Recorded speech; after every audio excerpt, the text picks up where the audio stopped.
Muy buenas noches.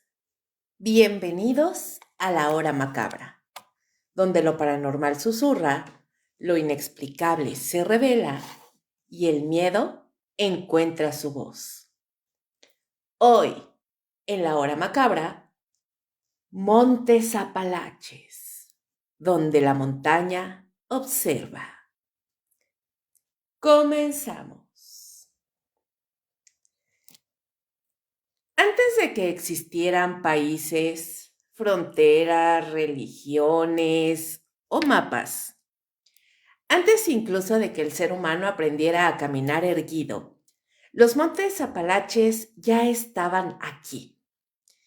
Y eso por sí solo debería incomodarte, porque no estamos hablando de montañas comunes. Estamos hablando de una cordillera más antigua que los dinosaurios, más vieja que los árboles, más vieja que casi todo lo que hoy consideramos vida. Una extensión de tierra que ha tenido millones de años para aprender, para adaptarse y para esconder cosas. Los Apalaches no se elevan de forma violenta como otras montañas. No imponen por altura, imponen por persistencia. Por esa sensación constante de que el bosque no termina nunca, de que cada árbol es igual al anterior, y aún así ninguno parece natural. Aquí el silencio no es vacío, es expectante. Personas que han caminado estos senderos aseguran lo mismo. No es que te pierdas, es que algo decide cuándo dejarte salir. En estas montañas hay pueblos donde el tiempo parece haberse detenido, comunidades aisladas que desconfían del extraño, que bajan la mirada cuando preguntas demasiado, que evitan hablar del bosque como si nombrarlo fuera una invitación peligrosa. Lugares donde las desapariciones no generan titulares, solo costumbre. Excursionistas que escucharon su nombre pronunciado con la voz de un ser querido. Niños que siguieron risas entre los árboles y nunca regresaron. Personas encontradas días después, desorientadas, sin recuerdos o con recuerdos que ruegan haber olvidado. Y no, esto no es una historia de monstruos sacados de películas baratas. Es algo peor. Porque lo verdaderamente aterrador de los montes Apalaches no es lo que se ve, sino lo que aprende a imitarte. Aquí hay reglas no escritas. Por ejemplo, no silbar de noche, no responder a voces que vienen del bosque, no seguir caminos que no recuerdas haber tomado. Reglas transmitidas en susurros, en advertencias incompletas, en miradas nerviosas. Reglas que existen porque alguien en algún momento pagó el precio de romperlas. Esta emisión no pretende explicarlo todo, porque no puede. Nadie ha logrado hacerlo. Pero sí vamos a adentrarnos en la historia, las leyendas, los testimonios y las experiencias que rodean a esta cordillera maldita. Vamos a hablar de criaturas que no deberían existir, de rituales ocultos, de pueblos que aprendieron a coexistir con el miedo y de algo más antiguo que ellos. Porque hay lugares en el mundo que no están embrujados, están ocupados. Y los montes Apalaches nunca han estado vacíos.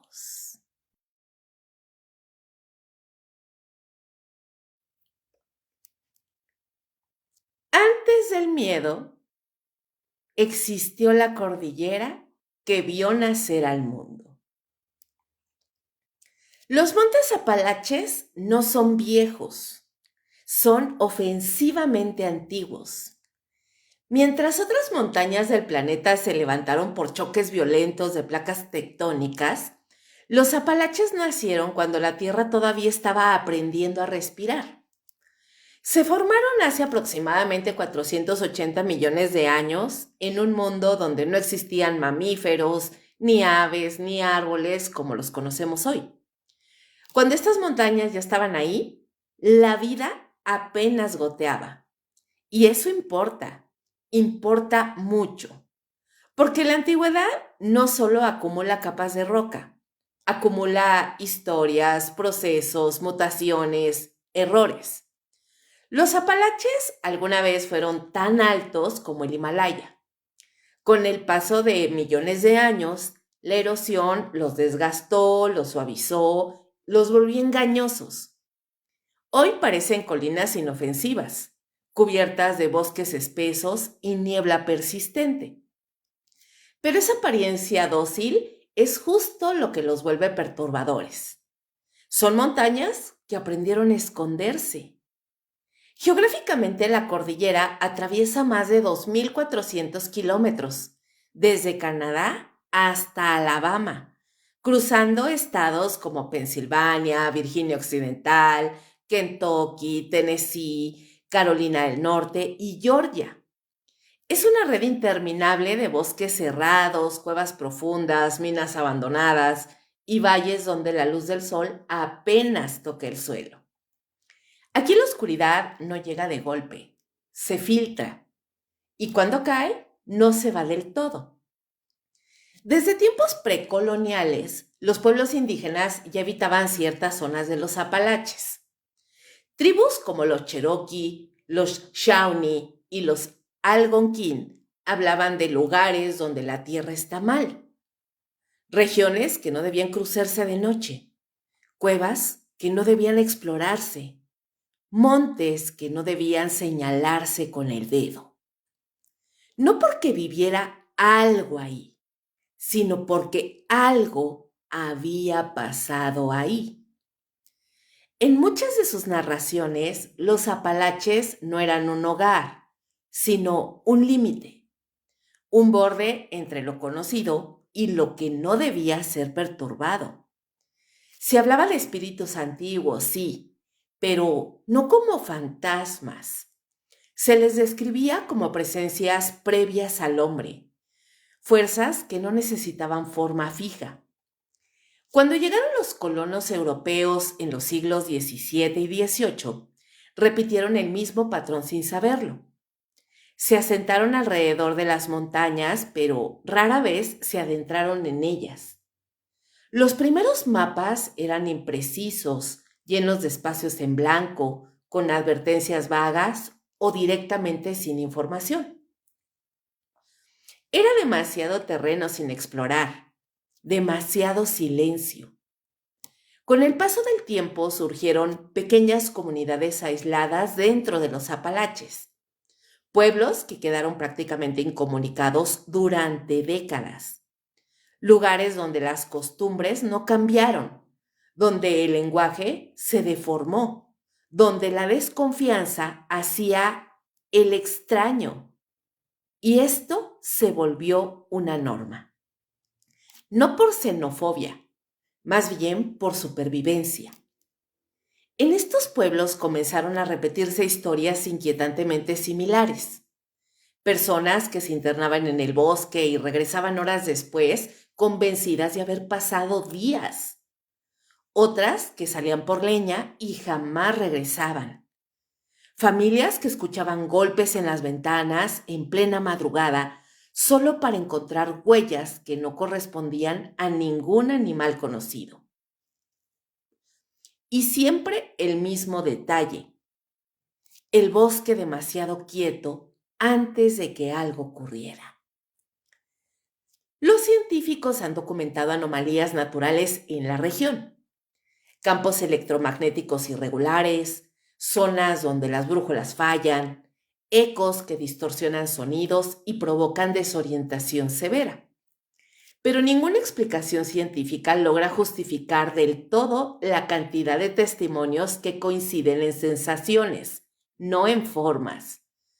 Porque aquí el miedo no se manifiesta como una figura clara, se manifiesta como certeza.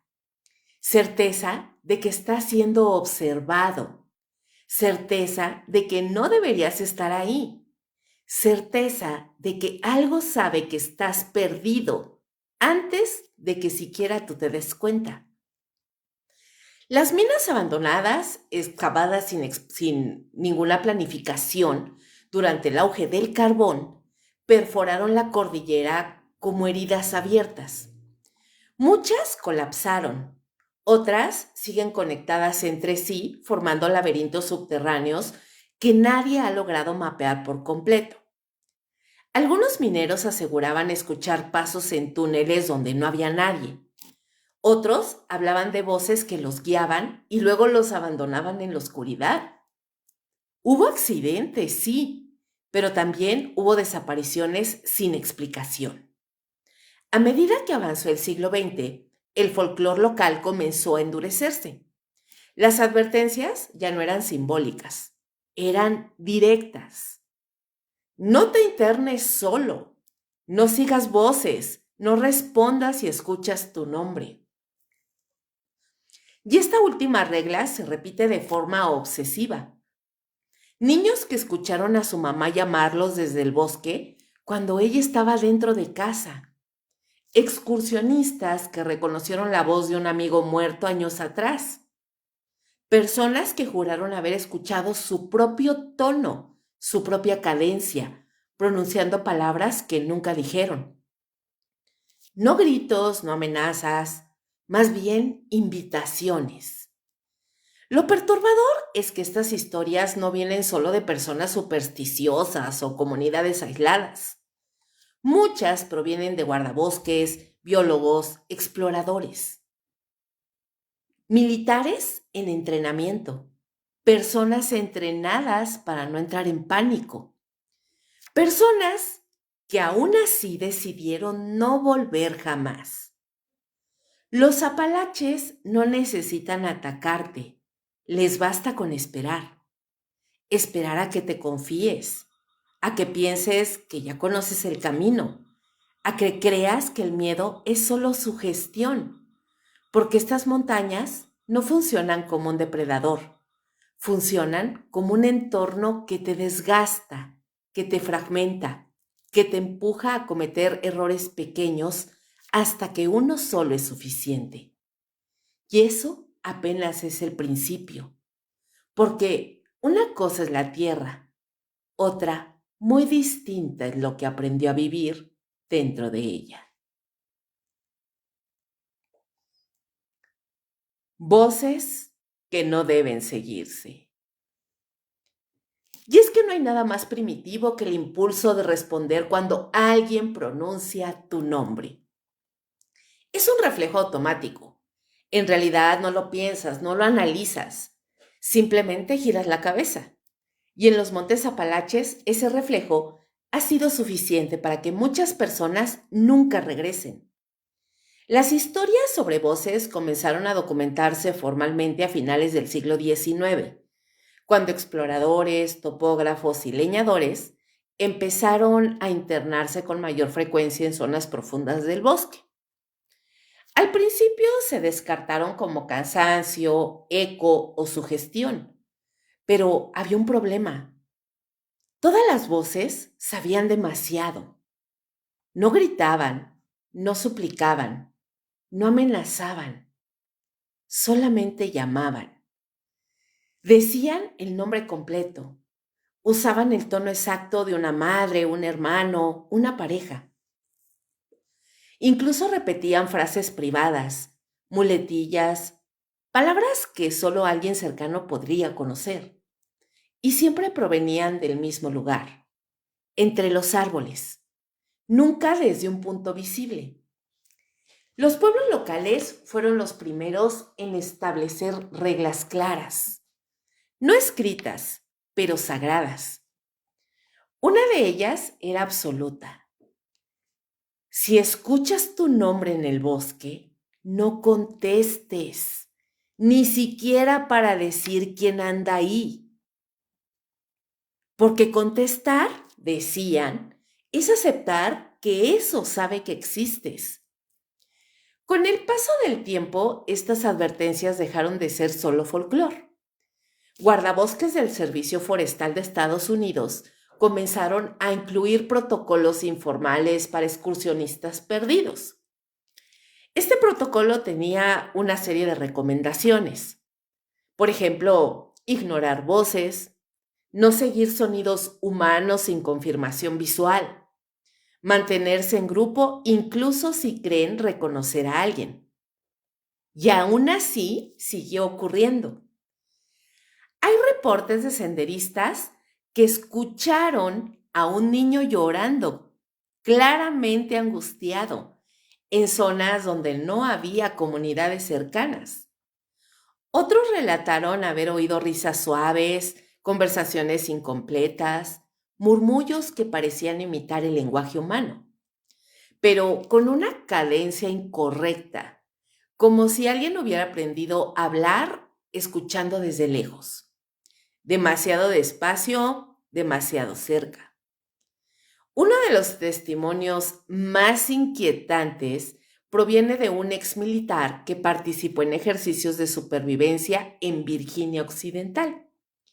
Según su relato, mientras avanzaban en formación nocturna, escucharon a uno de sus compañeros llamarlos por radio, desde el bosque. El problema era que ese compañero estaba caminando justo a su lado. La voz repetía coordenadas incorrectas, indicaciones que, si las hubieran seguido, los habrían separado del grupo. El oficial al mando ordenó ignorar cualquier comunicación no verificada visualmente. La voz insistió durante varios minutos y después se detuvo. El silencio posterior fue descrito como antinatural. Ni insectos, ni viento, ni nada. Y no es el único caso. Desde los años 30 existen archivos de desapariciones donde el último registro escrito o verbal de la persona incluye una frase similar. Escuché a alguien. Creí que eras tú. Pensé que necesitaban ayuda. Personas sanas, orientadas, con experiencia. Y luego, nada. En algunos casos, los cuerpos fueron encontrados días o semanas después en lugares ya rastreados previamente, sin signos claros de violencia, sin explicación de cómo llegaron ahí, a veces sin zapatos, a veces con expresiones de terror congeladas en el rostro. Otras veces, nunca se encontraron. Los antropólogos que estudiaron el folclore indígena notaron algo inquietante. Culturas separadas por miles de kilómetros compartían una misma advertencia casi idéntica. Seres que imitan voces humanas, que no pueden crear nada nuevo, solo copiar. Entidades asociadas a bosques antiguos, montañas viejas, territorios donde la tierra recuerda. No se les describe como demonios ni como animales. Se les describe como algo incompleto, algo que observa, aprende, ensaya. En los Apalaches, estas entidades reciben distintos nombres dependiendo de la región. Algunos ni siquiera se pronuncian en voz alta, otros se mencionan solo en susurros, pero todos coinciden en una característica. No pueden cruzar ciertos límites a menos que se les permita. Y responder a la voz es permitir. Los científicos han intentado explicar el fenómeno con teorías de eco, estrés, pareidolia auditiva, incluso gases naturales que afectan la percepción. Pero ninguna teoría explica cómo múltiples personas en distintos años y lugares escucharon la misma voz, diciendo las mismas palabras en zonas sin relación entre sí. Ni cómo esas voces parecían anticipar movimientos, decisiones o dudas internas. Fíjense que hubo un caso documentado en Carolina del Norte donde un excursionista afirmó que la voz que lo llamó Se molestó cuando no respondió. No gritó, no insultó, simplemente dijo: no seas grosero, te estoy hablando. Eso fue suficiente para que corriera sin rumbo durante horas. Y no lo culpo. Cuando finalmente fue encontrado, estaba deshidratado, con signos de hipotermia leve, y se negó a volver a caminar por el bosque. Nunca más. No porque creyera haber visto algo, sino porque estaba convencido de que algo se había dado cuenta de que él podía escucharlo. Y eso cambia las reglas. Los Apalaches no son un lugar donde el terror se manifiesta de golpe. Aquí no hay jump scares, no hay monstruos saltando entre los árboles. Aquí el miedo se filtra lentamente, usando tu propia mente como herramienta, usando tu memoria, tu empatía, tu instinto de ayudar. Porque, ¿qué tipo de persona ignora a alguien que pide ayuda? En esas montañas, hacerlo puede salvarte la vida, literal. Y aún así, cada año alguien responde, alguien se detiene, alguien contesta, alguien sigue la voz un poco más adentro del bosque. Y el bosque nunca devuelve lo que toma intacto. Las cosas que caminan mal. Y es que hay algo que todos los testimonios coinciden en repetir, aunque vengan de personas distintas, épocas distintas y lugares distintos de los Montes Apalaches. No dicen vi una criatura o tampoco vi un monstruo. Dicen vi a alguien, pero algo estaba mal. Porque lo verdaderamente aterrador no es lo desconocido, es lo casi humano. Los primeros reportes de figuras erróneas, así las llaman algunos guardabosques, aparecen de manera informal desde principios del siglo XX. Personas que aseguran haber visto siluetas humanas entre los árboles, observándolos desde lejos, de pie, inmóviles, demasiado quietas para ser normales. No huyen, no se esconden, solo miran. Cuando el testigo intenta enfocar mejor la vista, ocurre el detalle que rompe todo. La postura no es correcta. Las extremidades son demasiado largas o demasiado rígidas. La cabeza no se mueve con naturalidad. A veces está ladeada en un ángulo imposible, como si el cuello no tuviera límites. Y luego caminan, pero no caminan como tú, ni como yo. Dan pasos largos, irregulares, como si no entendieran del todo cómo funcionan las articulaciones humanas.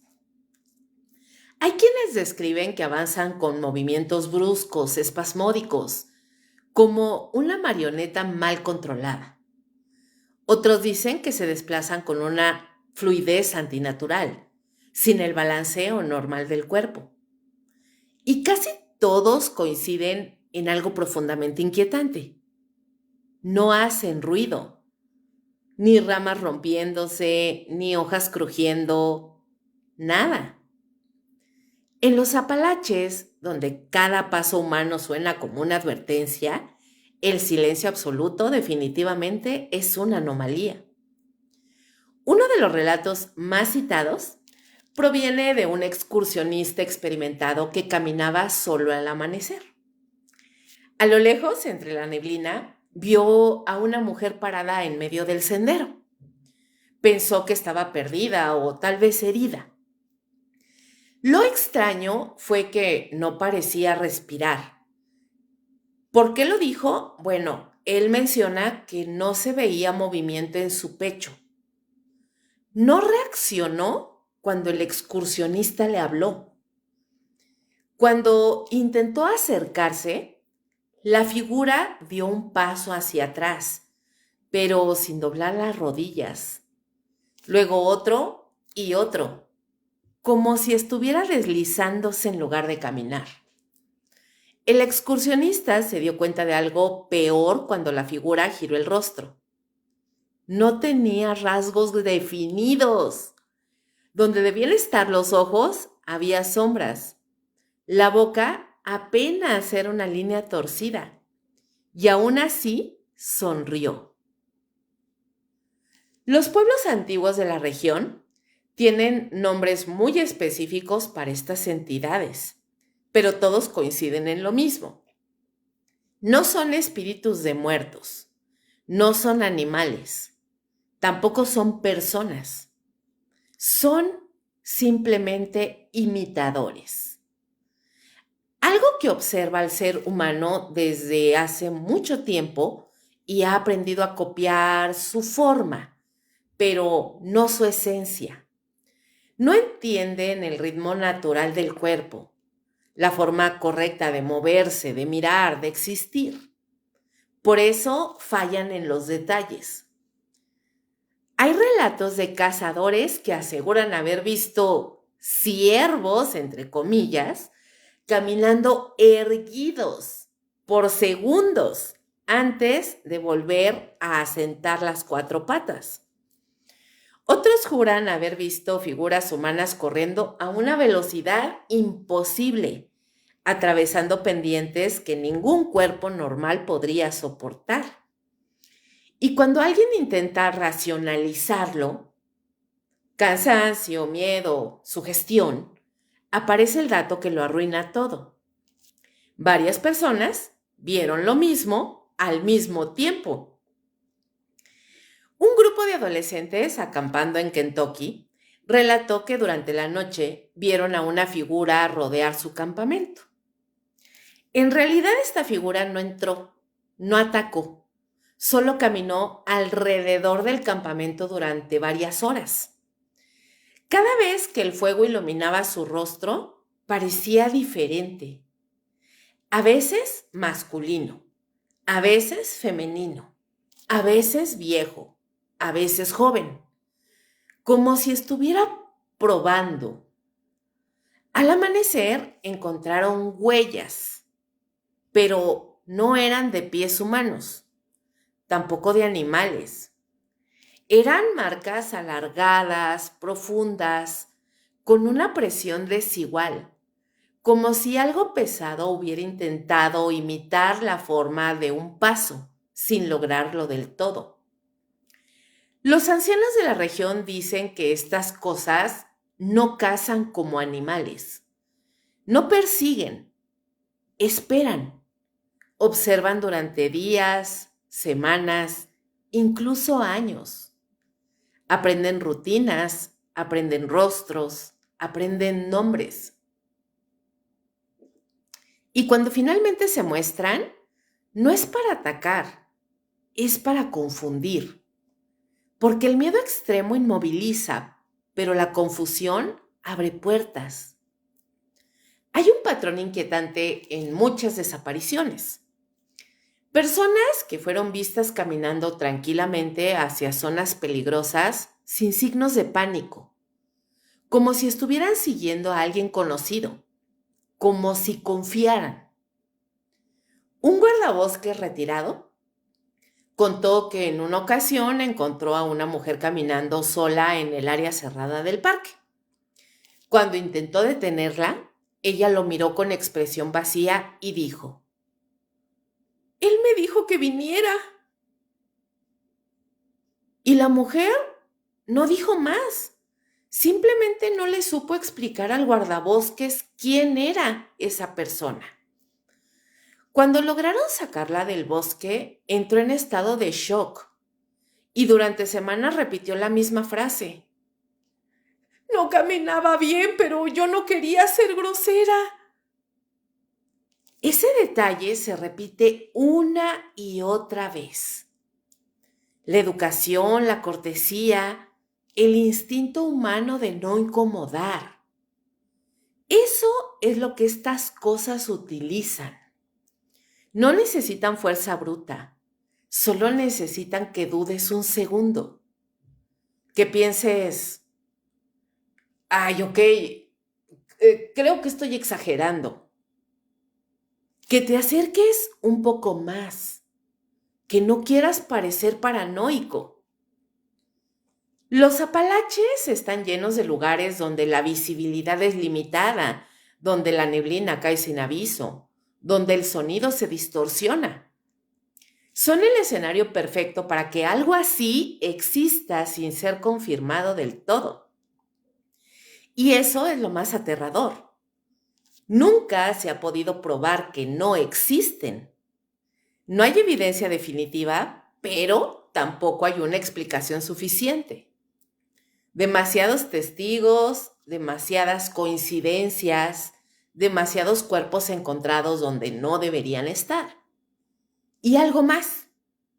Algunos de los que han visto estas figuras aseguran que después del encuentro comenzaron a soñar con ellas, no como pesadillas comunes, sueños lúcidos, claros, donde la figura se acerca más, donde aprende a moverse mejor, donde ya no camina mal, como si el encuentro hubiera sido solo el primer ensayo. En los Montes Apalaches hay una regla no escrita que los locales respetan sin excepción. Si ves a alguien que no se mueve como humano, no lo intentes ayudar, porque tal vez no lo sea, y porque hay cosas que no necesitan tocarte para marcarte, solo necesitan que las veas. Y una vez que sabes que existen, ya no puedes dejar de buscarlas entre los árboles. Lo que respira en los Montes Apalaches. Hay algo que no te dicen cuando hablan de los Montes Apalaches. No es una montaña cualquiera, no es un bosque más, no es un lugar bonito para ir de excursión y subir fotos con filtro sepia. Los Apalaches respiran y no es una metáfora poética, es una sensación física, incómoda, casi animal, como si el aire tuviera memoria, como si cada bocanada que entra a tus pulmones hubiera pasado antes por gargantas que gritaron, por bocas que rezaron, por cuerpos que se escondieron y nunca salieron. Estos montes son más antiguos, más que los huesos. Existían antes de que el ser humano aprendiera a nombrar el miedo. Y cuando algo ha estado ahí tanto tiempo, aprende.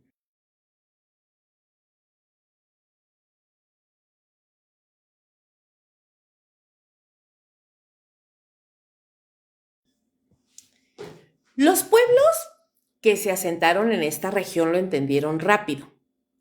Por eso no confiaban en el bosque. Por eso no silbaban de noche. Por eso cerraban puertas y ventanas incluso cuando no hacía frío. Por eso, cuando alguien desaparecía, no se organizaban búsquedas largas, porque en los Apalaches buscar demasiado es una invitación. Durante el día, el bosque parece normal. Árboles altos, raíces retorcidas, luz filtrándose como si todo fuera inofensivo. Pero cuando cae la noche, algo cambia. No gradualmente, de golpe. Los sonidos se apagan. No es silencio, es ausencia. Los grillos desaparecen, las aves callan, incluso el viento parece retirarse. Y entonces ocurre lo que muchos testigos han descrito de la misma forma, sin conocerse entre sí.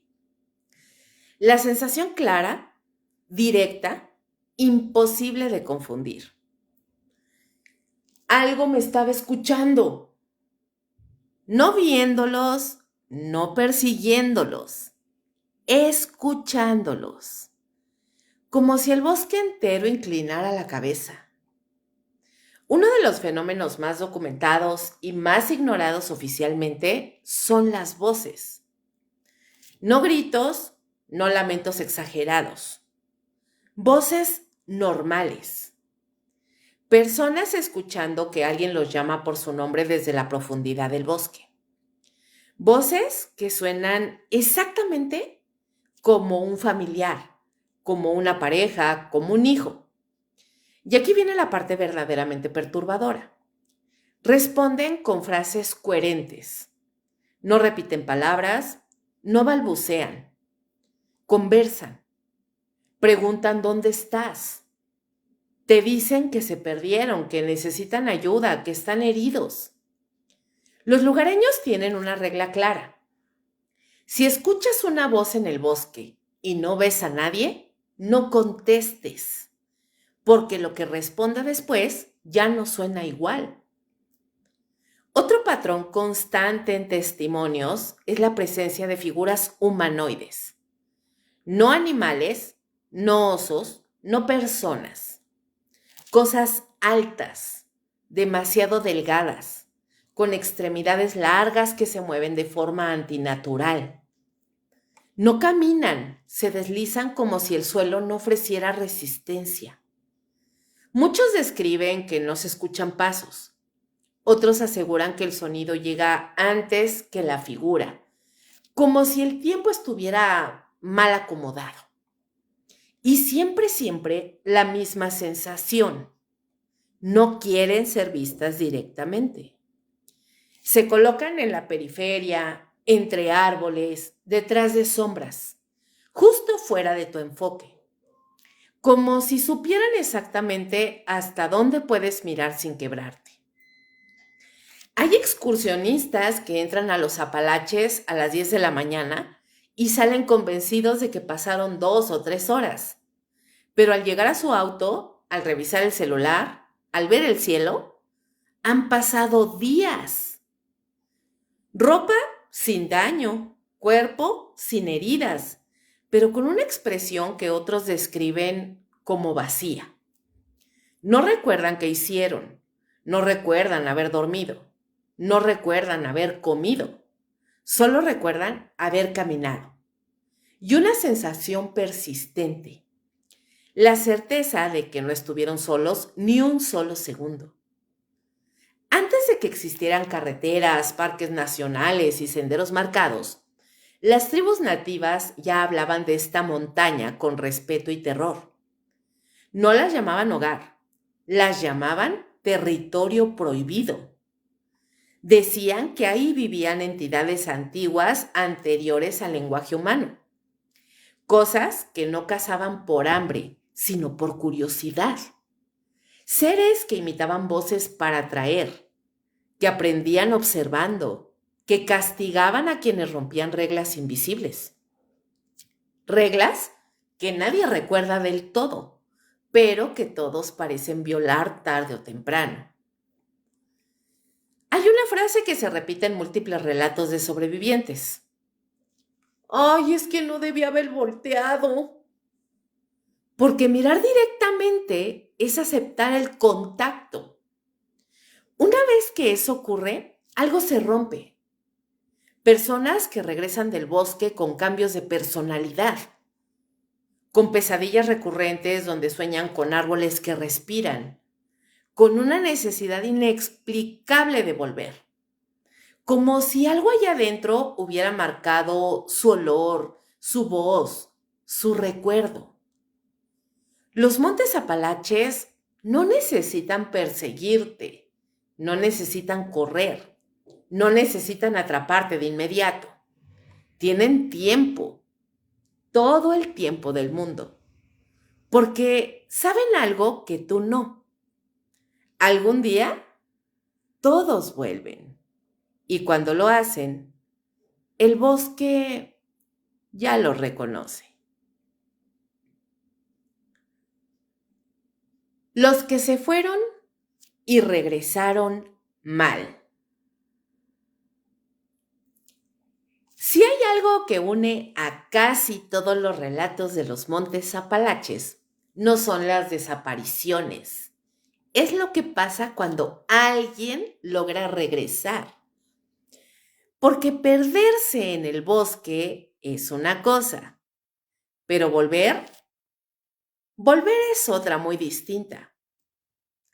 Hay personas que entraron a los Apalaches y reaparecieron horas, días o incluso semanas después. Técnicamente, sobrevivientes. Legalmente, casos cerrados.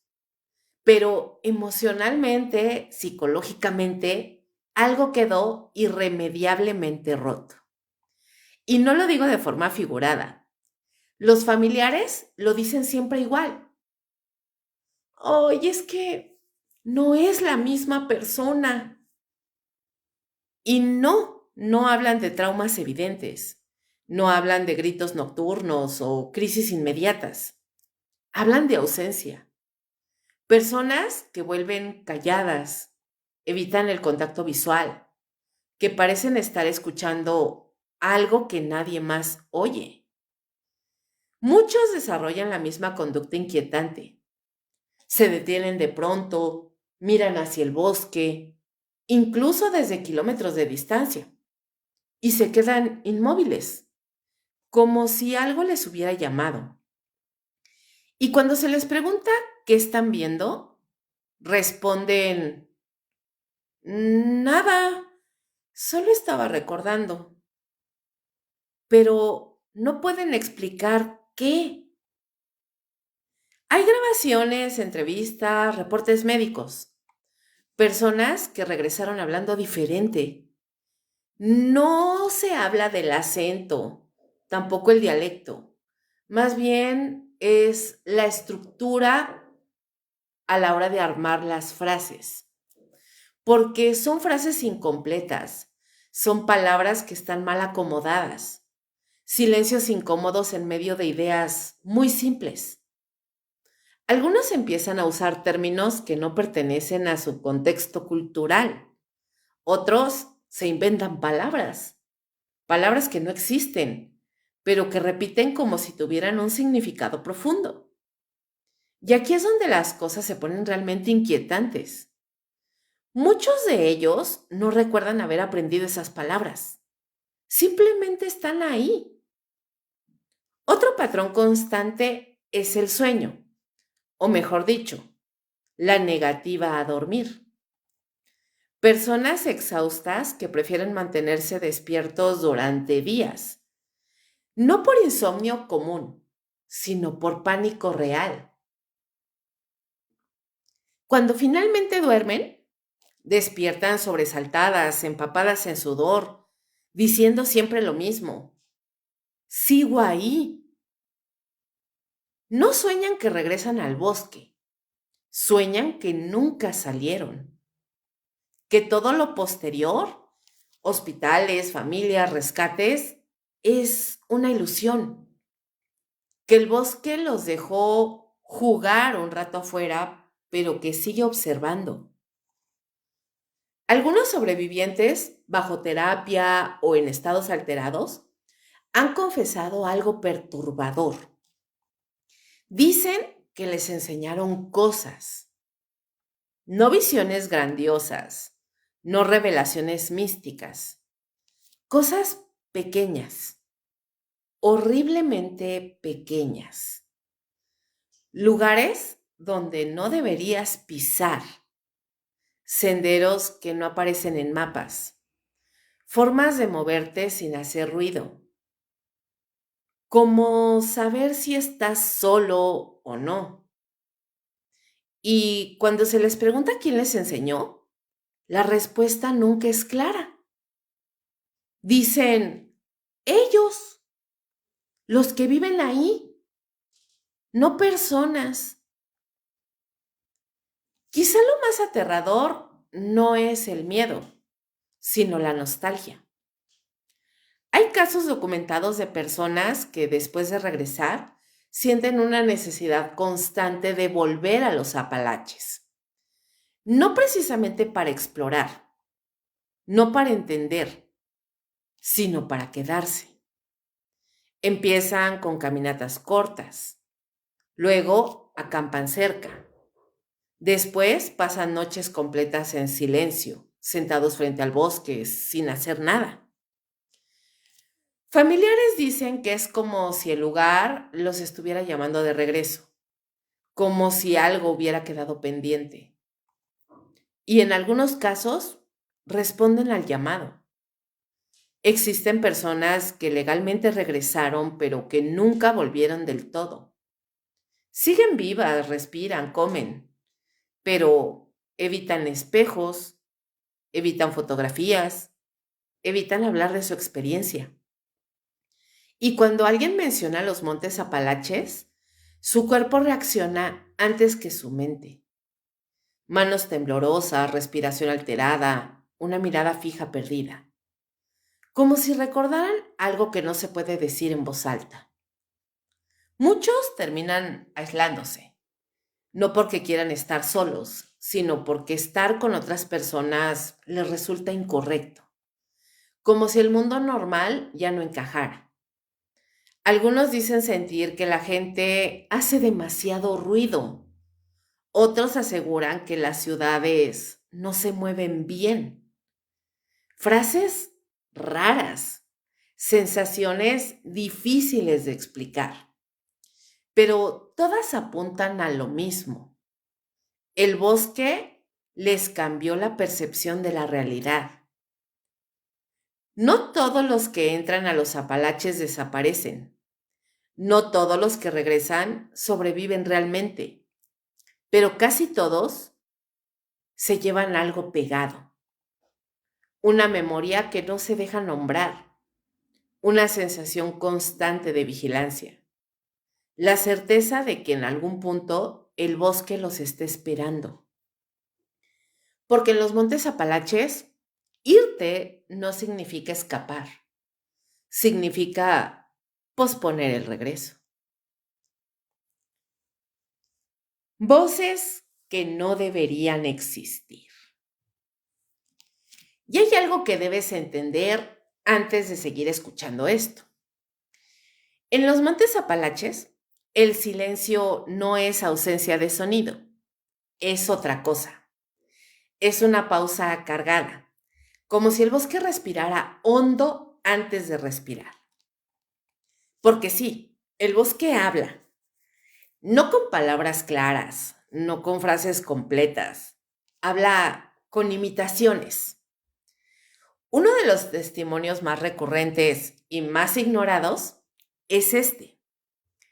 Personas escuchan voces familiares en zonas completamente aisladas. La voz de una madre, de un hermano, de su pareja. Voces que llaman por su nombre, con el tono exacto, con la inflexión correcta. No suenan distorsionadas, no suenan monstruosas. Ese es el problema. Suenan demasiado bien. Guardabosques han reportado excursionistas que se internan fuera del sendero porque alguien los estaba llamando. Cuando los encuentran, si los encuentran, siempre dicen lo mismo. Era su voz, ¿por qué no habría de seguirla? Las autoridades repiten una regla básica. Si escuchas tu nombre en el bosque, no respondas. No porque sea supersticioso, sino porque estadísticamente quienes responden no regresan. Hay grabaciones de rescate donde los equipos escuchan voces que no corresponden a nadie presente, voces que parecen venir de entre los árboles, voces que se mueven, voces que se acercan. Y cuando alguien del equipo pregunta, ¿quién anda ahí? El radio se llena de estática, como si algo se molestara. Las voces casi nunca vienen de enfrente, vienen de lado, desde atrás, desde un punto donde no deberías mirar. Y cuando miras, no hay nadie, pero la sensación se queda. Esa certeza incómoda de que algo calculó exactamente cuánto necesitaba decir para que giraras la cabeza. Y aquí es donde la historia se vuelve más oscura. Los niños escuchan mucho más voces que los adultos. No porque imaginen más, sino porque cuestionan menos. Hay reportes de campamentos familiares donde niños se levantan de noche diciendo que alguien quería jugar. Cuando los padres revisan, no hay huellas, no hay sonidos, no hay nada, solo el bosque, demasiado quieto. En varios casos, los niños describen a quien los llamó como alguien alto, alguien parado entre los árboles, o simplemente no era una persona. Algunos sobrevivientes afirman algo todavía más inquietante. Las voces mejoran con el tiempo. La primera vez suenan lejanas, imprecisas, casi incorrectas. Pero si permaneces en el bosque, si los reconoces, si vuelves, las voces se afinan, se perfeccionan, aprenden tu nombre, aprenden a pausarse donde tú pausas, aprenden a sonar cansadas cuando tú estás cansado, como si el bosque practicara contigo. Y aquí viene lo más perturbador. Hay personas que aseguran haber escuchado voces, pero los dispositivos no registran nada, ni grabadoras, ni celulares, ni radios. El audio queda limpio, pero la persona jura que la voz estaba ahí, tan real que podría describirla con detalle. Y cuando algo no deja rastro, pero deja impacto, no estamos hablando de sonido, estamos hablando de percepción alterada desde afuera. Los expertos coinciden en algo, aunque jamás lo digan en público. Responder es un error. Imitar es peor. Seguir es casi una sentencia. Porque no sabes qué cosa aprendió tu voz. No sabes desde cuándo te está escuchando. No sabes que también puede fingir ser alguien que amas. Y el bosque no necesita engañarte para siempre. Solo necesita engañarte el tiempo suficiente para que te internes un poco más. Los que sobreviven dicen que llega un punto donde la voz ya no los llama, susurra, no pide, no suplica, no ordena, simplemente espera. Y cuando eso pasa, el miedo ya no sirve, porque el terror no viene de huir, viene de la idea de que quizá, solo quizá, la voz no te estaba llamando para perderte, sino para que regreses a donde siempre perteneciste. Lo que no quiere que te vayas. Hay un punto después de tantas historias, testimonios y advertencias donde el miedo deja de ser externo. Ya no es el bosque, ya no son las voces, ya no son las desapariciones.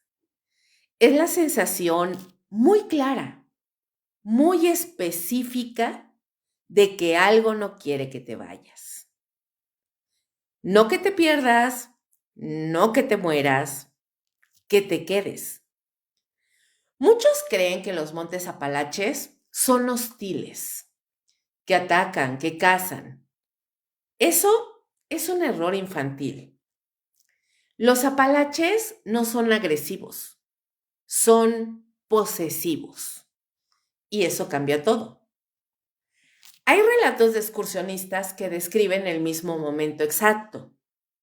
Una calma profunda, una sensación de pertenencia, una certeza irracional de que aquí estoy bien. El miedo desaparece, la urgencia se va, el deseo de regresar a casa se esfuma. Y ahí es donde empieza el verdadero problema. Sobrevivientes hablan de una fase que casi nadie menciona, el momento en el que el bosque deja de sentirse ajeno.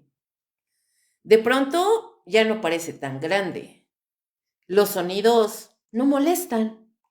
La oscuridad no incomoda. Al contrario, se siente correcta, como si todo lo que estorba, como responsabilidades, nombres, horarios, tu pasado, quedara afuera. Hay quienes dicen que en ese punto entendieron algo terrible.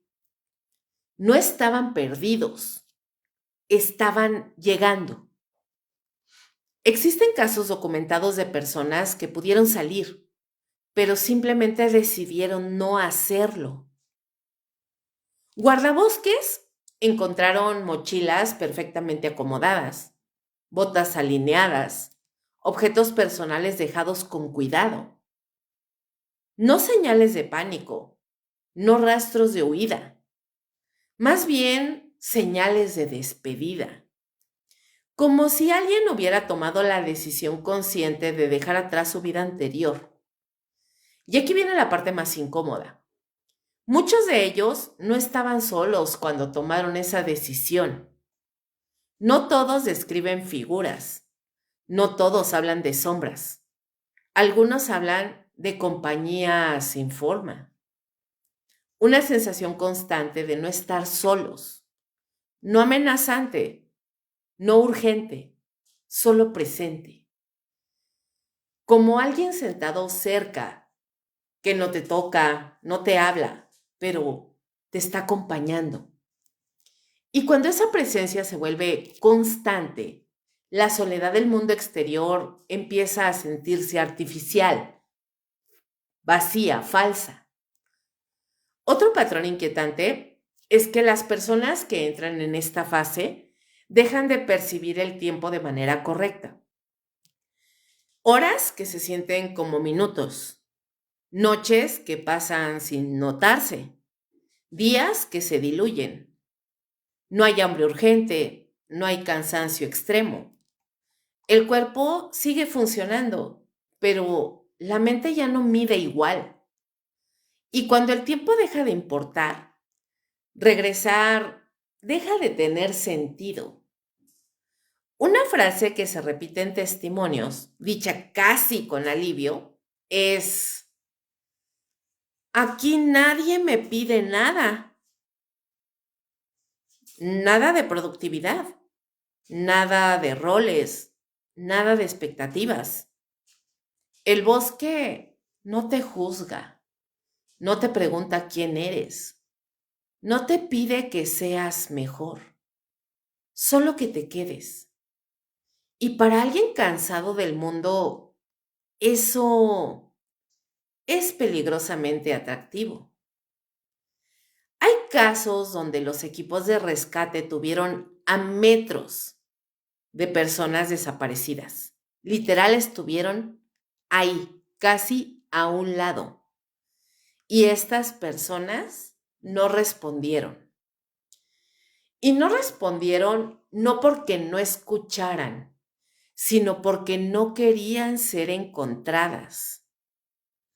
Algunos sobrevivientes confesaron después que al escuchar voces humanas reales, sintieron rechazo, irritación, incluso miedo, porque esas voces representaban el regreso y ellos ya no estaban seguros de querer regresar. Y aquí entramos en terreno oscuro. Algunos relatos hablan de lugares asignados, claros específicos, zonas donde la gente se sentía especialmente tranquila, como si el bosque tuviera espacios reservados, como si supiera dónde colocarte. Y cuando alguien ocupa ese lugar, moverlo se siente incorrecto, violento, antinatural. Esta es la parte que más incomoda a las autoridades. No todos los que se quedan mueren, no todos desaparecen. Algunos simplemente se integran, viven al margen, evitan registros, evitan contacto prolongado. Personas que aparecen de vez en cuando en pueblos cercanos, callados, observadoras. Y cuando regresan al bosque, lo hacen como quien vuelve a casa. El verdadero terror de los Montes Apalaches no es que algo te mate, es que algo te haga entender que no necesitas regresar, que el mundo exterior es ruidoso, injusto, agotador, y que ahí entre árboles que no preguntan, podrías descansar para siempre. Y eso, si no te da miedo, debería, porque el bosque no te persigue, te espera.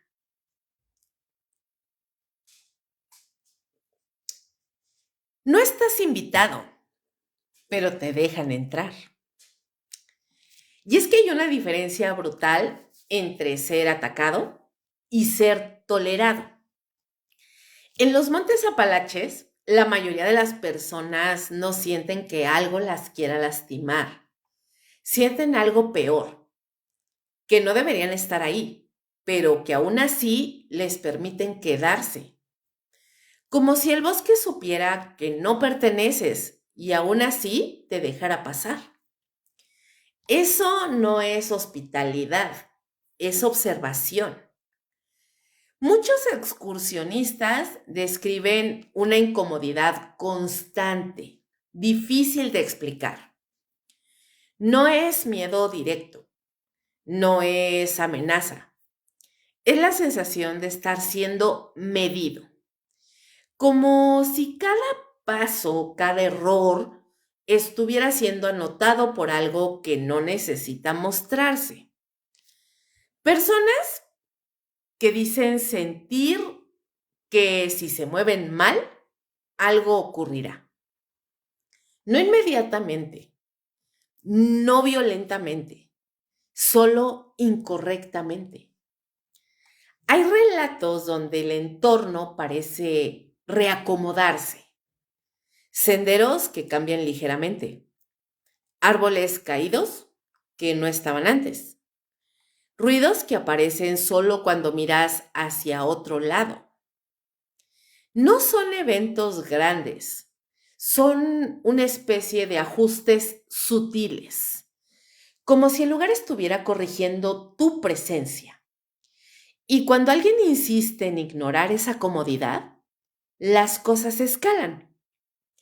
Existen zonas dentro de los Apalaches que los locales evitan sin necesidad de mapa ni advertencias oficiales. No porque haya peligro físico evidente, sino porque ahí no se pasa. Punto. No se les pregunta por qué. La respuesta siempre suele ser vaga. ¿Por qué no? Pero quienes cruzan esos límites describen lo mismo. El aire cambia, el sonido se apaga, la sensación de compañía se intensifica. Y no es curiosidad lo que sienten, es arrepentimiento inmediato. Y aquí entramos en uno de los puntos más perturbadores. Personas aseguran sentir una mirada constante, incluso sin poder identificar un punto específico. No es paranoia común, es una sensación física. La piel reacciona, el cuerpo se tensa, la respiración se vuelve consciente. Y cuando intentan ubicar de dónde viene esa tensión, no hay nada, solo árboles, demasiados árboles. Algunos sobrevivientes coinciden en algo extraño. Sentirse peor cuando se detienen. Caminar se siente aceptable.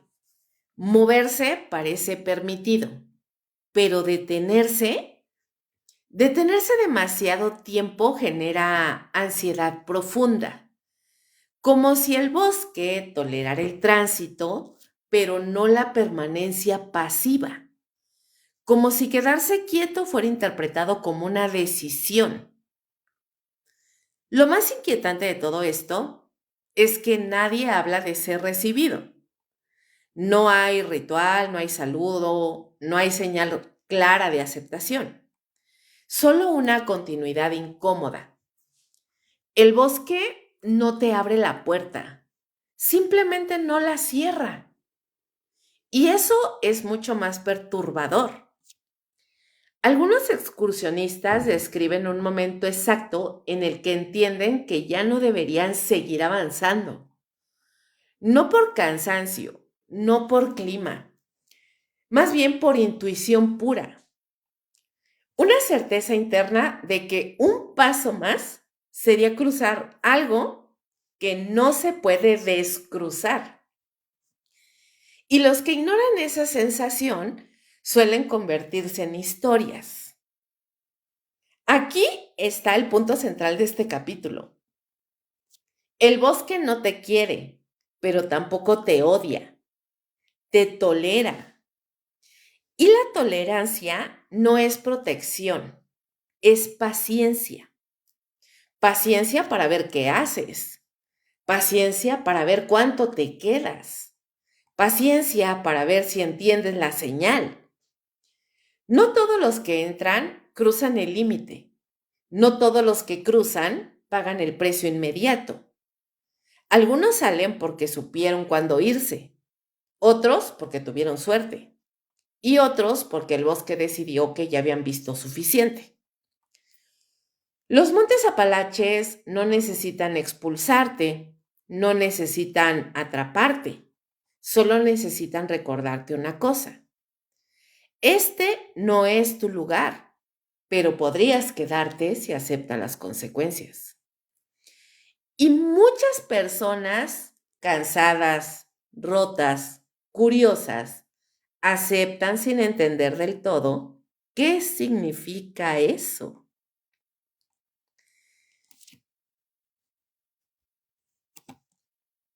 Cuando el bosque te recuerda que no eres el dueño. Los montes Apalaches no necesitan explicaciones, no necesitan pruebas, no necesitan que creas en nada. Ellos existen y eso es más que suficiente. Durante toda esta emisión hablamos de desapariciones, de sonidos imposibles, de miradas invisibles y límites que no deberían cruzarse. Pero el verdadero terror no está en las criaturas ni en las leyendas, ni siquiera en lo paranormal. El verdadero terror es entender que no todo fue creado para nosotros. Hay lugares donde el ser humano no es el depredador, ni el explorador, ni el protagonista. Solo es un visitante tolerado, temporal, reemplazable. Los Apalaches no castigan a todos, no se manifiestan siempre, no reaccionan de inmediato. Y eso los vuelve más peligrosos. Porque cuando algo no responde ni a la lógica humana, ni al miedo, ni a la fe, ni a la razón, lo único que queda es la incertidumbre. Tal vez nunca veas nada extraño si entras. Tal vez camines, respires, regreses a casa y sigas con tu vida. Pero algo habrá cambiado. Una sensación de incomodidad. Una certeza silenciosa de que algo te vio y decidió no intervenir. No porque no pudiera, sino porque no lo necesitó. Los montes Apalaches no te persiguen cuando te vas. No te llaman, no te reclaman. Simplemente te recuerdan. Y si algún día sientes el impulso inexplicable de volver, si sueñas con senderos que no recuerdas haber recorrido, si escuchas en tu cabeza el sonido de un bosque que nunca estuvo cerca de tu casa, tal vez no es nostalgia, tal vez no sea tu imaginación, tal vez solo sea el eco de un lugar que nunca te perteneció, pero que ahora sabe quién eres. Y eso debería darte más miedo que cualquier monstruo. Chicos, los invito a seguirme en mi canal de YouTube donde estarán disponibles todas las emisiones de La Hora Macabra y Perturbador. Ya saben que me encuentran como Kaboom Podcast. Y también pueden disfrutar de mi contenido en mi canal de WhatsApp si quieren escuchar leyendas y cuentos cortos de terror. Ahí me encuentran como Kaboom. Espero que este tema les haya gustado mucho, que les haya interesado y ya saben que me pueden dejar en los comentarios sugerencias de temas o cosas que quieran escuchar, investigaciones o documentales o algún tema de interés para ustedes. Con muchísimo gusto yo recibo aquí todas sus propuestas y estaría muy complacida de poderles hacer un programa que ustedes me sugieran. Muchísimas gracias por haberme escuchado. Espero que esta noche la hayan disfrutado, que les haya gustado mucho, pero sobre todo que el día de hoy hayamos aprendido algo nuevo. Hasta la próxima emisión de La Hora Macabra, donde cada noche las sombras tienen algo que contar y nosotros estamos para escucharlas. Hasta entonces, buenas noches o lo que queda de ella y como siempre les deseo, dulces pesadillas. Chau, chau.